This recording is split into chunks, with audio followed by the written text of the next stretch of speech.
अस्सलामुअलैकुम जी फ्रेंड्स। आज का जो हमारा टॉपिक है वो है फर्स्ट लॉ ऑफ थर्मोडायनामिक्स। इस वीडियो में हम इंशाल्लाह रहमान जो थर्मोडायनेमिक का फर्स्ट लॉ है थर्मोडायनामिक्स का, उस पर बात करने की कोशिश करते हैं। ओके, तो आइए स्टार्ट करते हैं हमारे टॉपिक को बाकायदा तौर पर। बिस्मिल्लाहिर्रहमानिर्रहीम, सल्लल्लाहु अला मुहम्मद सल्लल्लाहु अलैहि व आलिहि वसल्लम। सबसे पहले हम इसकी डेफिनेशन देखते हैं। डेफिनेशन इसकी कुछ इस तरह है: energy can neither be created nor destroyed, although it may be converted from one form to the other। यानी कि इस फर्स्ट लॉ जो थर्मोडायनामिक्स का है वो ये बता रहा है कि एनर्जी कभी भी खुद ब खुद पैदा या डिस्ट्रॉय नहीं हो सकती। कि एक एनर्जी है, उसकी डेफिनेट वैल्यू है। जब हम उसको यूज़ करते हैं या यूज़ नहीं करते, वो क्रिएट या डिस्ट्रॉय नहीं हो सकती। अगर हम उस एनर्जी को एक फॉर्म से दूसरी फॉर्म में कन्वर्ट करेंगे, तब भी वो एनर्जी क्रिएट या डिस्ट्रॉय यानी कि ज़ाया नहीं होगी, वेस्ट नहीं होगी। अगर हम इलेक्ट्रिकल से मैकेनिकल में जा रहे हैं, मैकेनिकल से इलेक्ट्रिकल में आ जा रहे हैं, केमिकल से इलेक्ट्रिकल में जा रहे हैं, इलेक्ट्रिकल एनर्जी से केमिकल एनर्जी में आ रहे हैं, तो हमारी एनर्जी सेम रहेगी, पूरी रहे, डेफिनेट वैल्यू रहेगी उस एनर्जी की। ओके, वहाँ उसका ज़ाया नहीं, एनर्जी ज़ाया नहीं होगी, बिल्कुल भी ज़ाया नहीं होगी। ओके, अब हम इसकी एक जो प्रैक्टिकल एग्जांपल है वो देखने की कोशिश करते हैं, उसके ज़रिए हम इसको समझने की कोशिश करेंगे। मेन पॉइंट इसमें क्या है कि एनर्जी ज़ाया नहीं होती। अगर एनर्जी की वैल्यू डेफिनेट 10% है, तो इसकी 10% ही रहेगी, ये एनर्जी है। अगर इसकी वैल्यू 10%, इसकी वैल्यू 10% ही रहेगी। ओके, अब हम इसको एक एग्जांपल के जरिए समझने की कोशिश करते हैं। सपोज करें हमारे पास ये एक कंटेनर है और एक ये कंटेनर है। ओके, ये हमारे पास एक पिस्टन है, इसके अंदर मालिक्यूल्स हैं, और जो हमारे पास बेसमेंट है, ये हमारे पास हीट रेजर्वायर बेसमेंट है। जो हमारे पास बेसमेंट है, ये हमारे पास क्या है? Heat reservoir. हीट रेजर्वायर का क्या मतलब है कि इसमें बाहर से एनर्जी, हीट अंदर जा सकती है और अंदर से एनर्जी, हीट बाहर आ सकती है। मीन सिस्टम से एनर्जी या हीट बाहर जा सकती है सराउंडिंग में, और सराउंडिंग से हीट एनर्जी इस सिस्टम के अंदर जा सकती है।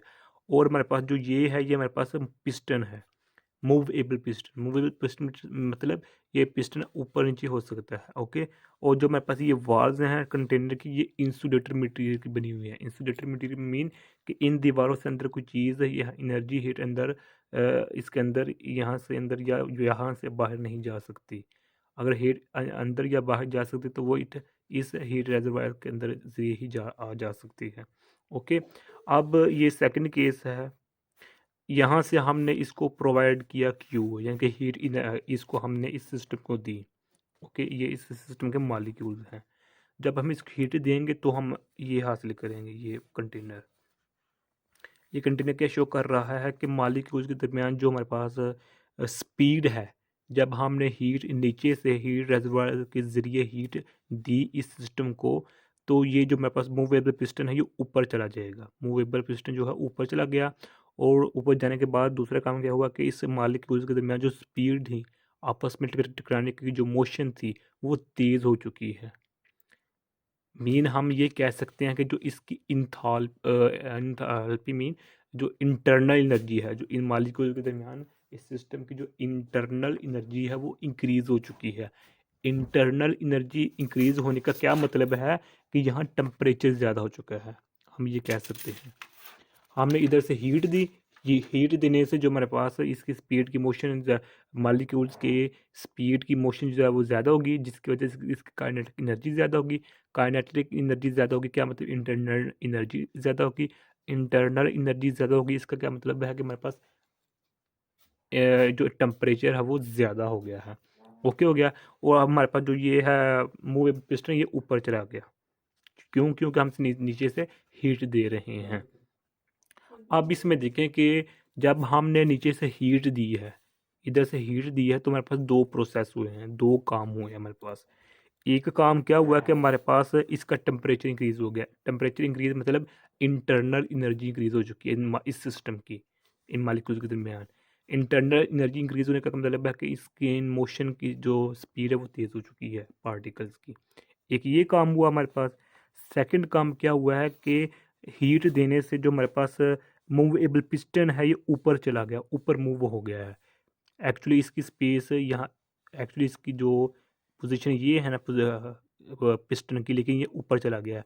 यानी कि इतना इसने डिस्टेंस तय कर लिया है, इतना इसने डिस्टेंस डी तय किया है मूवेबल पिस्टन ने। ओके, ये दो काम इधर हुए हैं हमारे पास। अब अगर हम इस ऊपर मज़ीद गौर से देखें तो हमारे पास हम एक इक्वेशन बनाते हैं।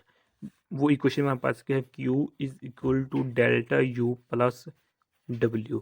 यही हमारे पास equation first law of thermodynamics की होती है। फर्स्ट लॉ ऑफ थर्मोडायनेमिक्स की यही हमारे पास इक्वेशन है।